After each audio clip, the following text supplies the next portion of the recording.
Land records के registration के लिए एक नेशनल सिस्टम और एक यूनिक लैंड आइडेंटिफिकेशन पिन एक बहुत बड़ी सुविधा होगी।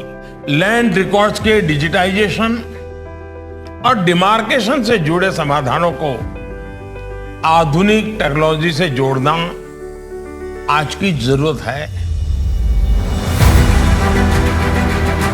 आजादी के अमृत महोत्सव का विजन है अखंड भारत और श्रेष्ठ भारत, और देश के कोने कोने तक हो प्रौद्योगिकी और तकनीक का विस्तार। अर्थव्यवस्था में देश के नागरिक और उसकी भूमि सबसे महत्वपूर्ण घटक होते हैं। 12 अंकों वाला आधार कार्ड देश के 130 करोड़ लोगों की डिजिटल पहचान कहा जाता है। तो वहीं अब ये भू Aadhaar unique land parcel identification number देश की भूमि को भी मिल गया है।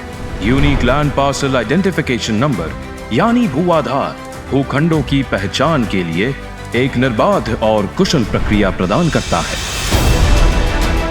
भू आधार से पहले जहां land demarcation, land data analysis, transfer of data, management of master data एक चुनौतीपूर्ण कार्य था, लेकिन भूमि संसाधन विभाग ने ministry of electronics and information technology और department of science and technology के सहयोग से digital India land record modernization programme के तहत 14 अंकों की अल्फा न्यूमेरिक प्रणाली के विकास से एक ऐसी कार्य प्रणाली का निर्माण किया जो पूरी तरह से सत्यापित और निर्बाध है।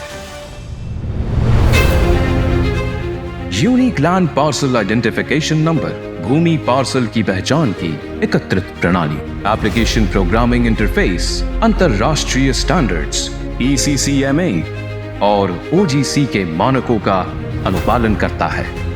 भू आधार भूखंड के जियो कोऑर्डिनेट्स अर्थात अक्षांश और देशांतर को प्रयोग करके जनरेट किया जाता है। साथ ही भूमि अभिलेखों को डिजिटाइज, सत्यापित, इजी टू एक्सेस और इजी टू शेयर किया, लैंड रिकॉर्ड्स के डुप्लीकेशन को कम किया, ट्रांसपेरेंसी को एनहांस किया, लोन लेने की प्रक्रिया को आसान बनाया, स्वामित्व संबंधित जानकारी में सटीकता आई, बेनामी संपत्ति के मामलों में कमी आई। भू आधार की अहमियत को साल 2022-2023 के बजट में भी बताया गया।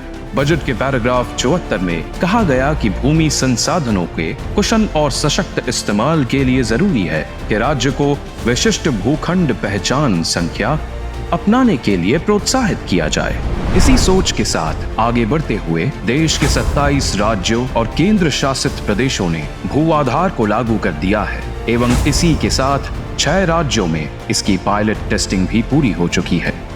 अब जमीन बंटवारे के लिए ना होंगे झगड़े और ना पड़ेंगी बिचौलियों की मार, क्योंकि आ गया है भू आधार।